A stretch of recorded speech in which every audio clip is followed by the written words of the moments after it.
മലപ്പുറം എടവണ്ണയിൽ വ്യാജ റെസിപ്റ്റ് നിർമ്മിച്ച് പണം തട്ടിയ സംഭവത്തിൽ CPIM നേതാക്കൾക്ക് പങ്കുണ്ടെന്ന് UDF.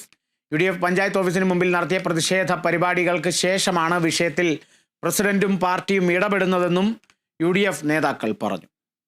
വ്യാജ റെസിപ്റ്റ് നിർമ്മിക്കാൻ പിന്നിൽ പ്രവർത്തിച്ചവരെ മുഴുവൻ നിയമത്തിന് മുൻപിൽ കൊണ്ടുവരണം.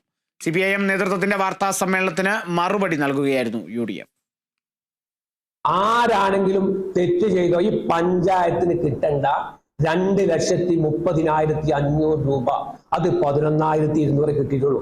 ബാക്കി പഞ്ചായത്തിന് മുതൽ അങ്ങനെ കക്കാം ഒരു കാരണവശാലും ഇവിടെ സംഭവിക്കൂല. ഞങ്ങൾ പഞ്ചായത്ത് ഭരിച്ചിട്ട് ഇങ്ങനെ 20 കൊല്ലം ഞങ്ങൾ ഭരിച്ചു, അതിനു മുമ്പ് 25 കൊല്ലം ഞങ്ങൾ ഭരിച്ചു.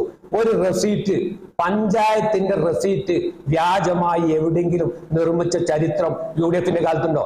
ആടിനെ പട്ടിയാക്കും എന്നാ സ്വാഭാവികമായിട്ട് നിങ്ങൾ പോണത്. അയാൾക്ക് തെറ്റുണ്ടെങ്കിൽ അയാൾക്ക് കേസ് എടുക്കണം. നിങ്ങൾ പുറത്തേക്ക് UDF അഴിമതിക്കാരും നിങ്ങൾ നല്ല വെള്ള ചമയൊന്നും വേണ്ട. എടവണ്ണയിലെ ആളുകൾക്ക് UDFന്റെ ഭരണത്തിലാണ് അഴിമതി, ഇപ്പൊ നിങ്ങളുടെ ഭരണത്തിലാണ് അഴിമതി എന്ന ഒക്കെ എല്ലാവർക്കും അറിയാം. എടവണ്ണയിലെ ജനങ്ങൾ കൈതകളല്ല എന്ന് മാത്രമേ നിങ്ങളോട് സൂചിപ്പിക്കാൻ ഈ അവസരം ഉപയോഗിക്കുന്നുള്ളൂ.